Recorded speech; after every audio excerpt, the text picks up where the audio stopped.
Hi, I'm Mike. Calving season is one of the most rewarding and most stressful times on the ranch. Every calf that's born healthy means success, and losses are not only hard on the bank balance, but also on morale and your sanity. Today we prepare for calving, physically and mentally, on our Wyoming Life.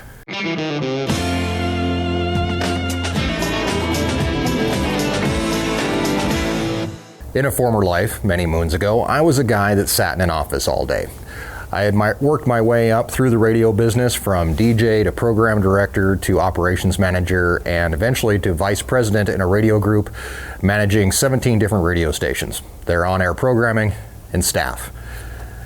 Many days I was stressed, looking at budgets, hiring and firing, dealing with clients, all the while reporting back to a boss on the East Coast who wondered why we weren't making more money for his corporation. Those days are far behind me now. Although I still worry about budgets, I guess I can't fire myself. The clients are the cows, and I report to Erin. And the stresses are still there, just in a totally different way.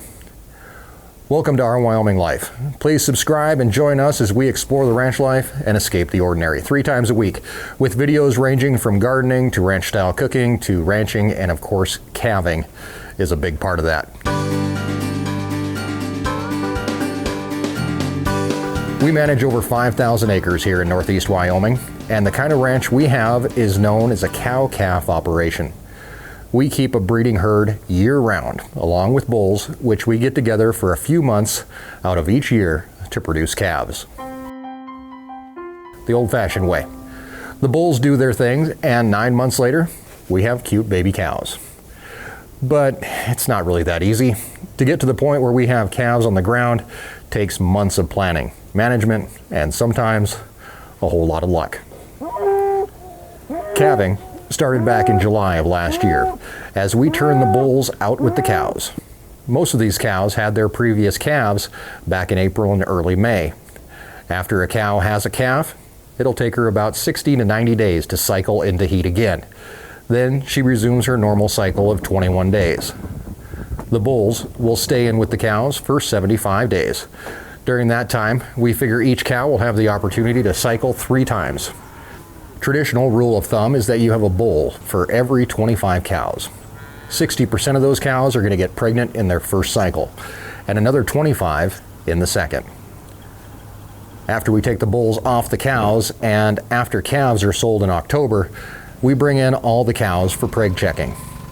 Our vet Kyle, through ultrasound, can give us the info we need about calving these cows. Whether or not they're pregnant, if they have twins, their general reproductive health, and one of the most important pieces of information we can have, when their expected due date is gonna be. Most of the cows that aren't pregnant are sold. The cost of feeding cows that aren't pregnant or empty is too much for the ranch to absorb. Some are purchased by ranchers that would like to give them another try at getting pregnant, and some are sold for slaughter. Once we know when the cows are due, then the long winter can set in, and we wait. Knowing when our first calves are scheduled to arrive helps us prepare for that day, although that day is always going to come as a surprise. Our heifers, or first-time moms, are timed out to have their calves before the rest of the herd. We do this for a number of reasons. One being because we want them to cycle in with the rest of the cows this summer. Heifers take longer after having their calves to cycle again, up to 120 days. By them calving in March, we're giving them the extra time to do that. Also, heifers can need more help with calving. They're first-time moms. They can have trouble during calving and also bonding with their calves. Keeping them separate and closer to home in the barn allows us a better opportunity to help. And they can be sneaky.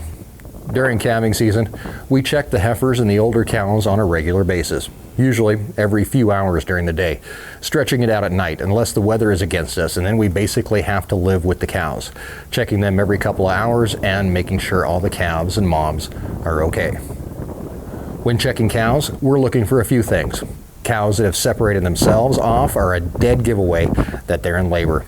We can also look at their hind end for any swelling that indicates increased blood flow to the area, and we can look at their udders, as before they give birth, they're going to start to produce milk, filling their bags, getting them ready to offer their calf that first drink. Heifers, however, will often not show one or more of these indicators. Their labor can last longer and can also sneak right up on you. Just like what happened with our first calf of this season.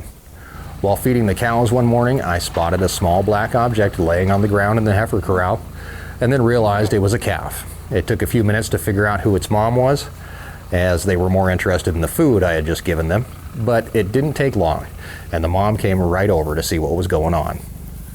I tagged the calf, and we had number 1 for 2018, and we're off and running with calving. Calving usually starts as a trickle and builds to a full-blown stream. Then it's going to slow to a trickle again. Our record here on the ranch is 12 calves in one day. Although it makes for a busy day, it's a fast one, and you're always on the move. Now that calving has begun, we can get ready for those busy days that are coming. Since we still have 14 heifers left to calve in this cycle, one of the first things to do is get the barn ready to receive them. In our barn, we have 5 stalls, along with a head catch that we can use to help us manage a difficult birth.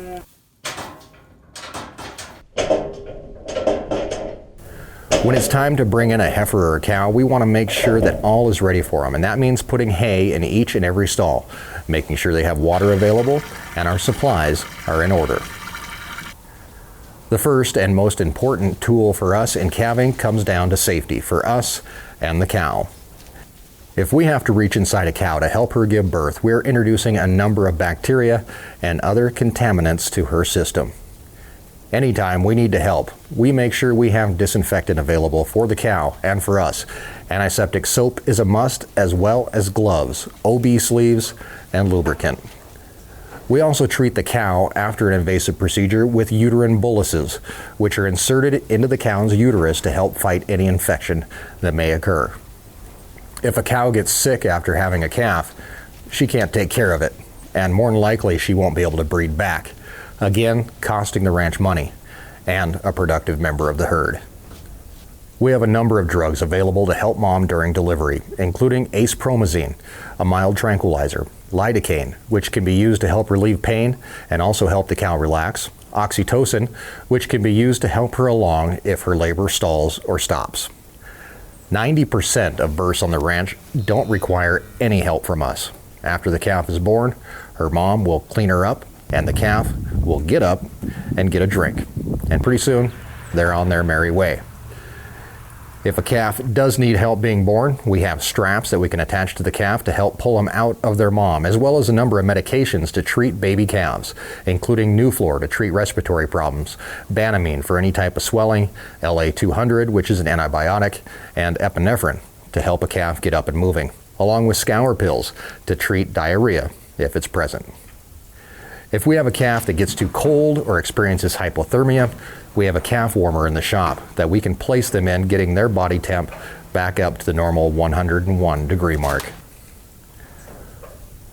Once we have a healthy calf, we tag the calf and record its number, its sex, and its mom. We do this not only for ourselves, but for the cow and their calves. Cows are going to lose their calf. The calf will lay down to sleep somewhere and mom will wander off to eat. After a couple hours, she's not going to be able to find it, and that's where the tags help them, helping us reunite moms and babies. It'll happen in beautiful weather, and it'll happen in our worst snowstorm. And getting a calf back to its mom is always the best course of action. Calving seems like it goes on forever. Sleep is scattered at best, and the stress of making sure that 160 cows and calves are healthy and taken care of every minute of every day can start to wear you down. The calves are our business.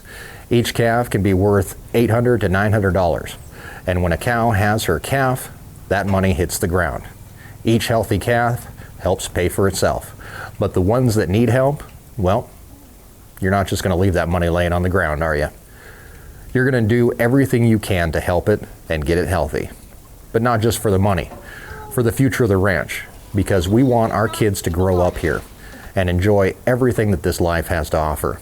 We want to be able to feed our friends and our community, and we want to be good ambassadors to our animals.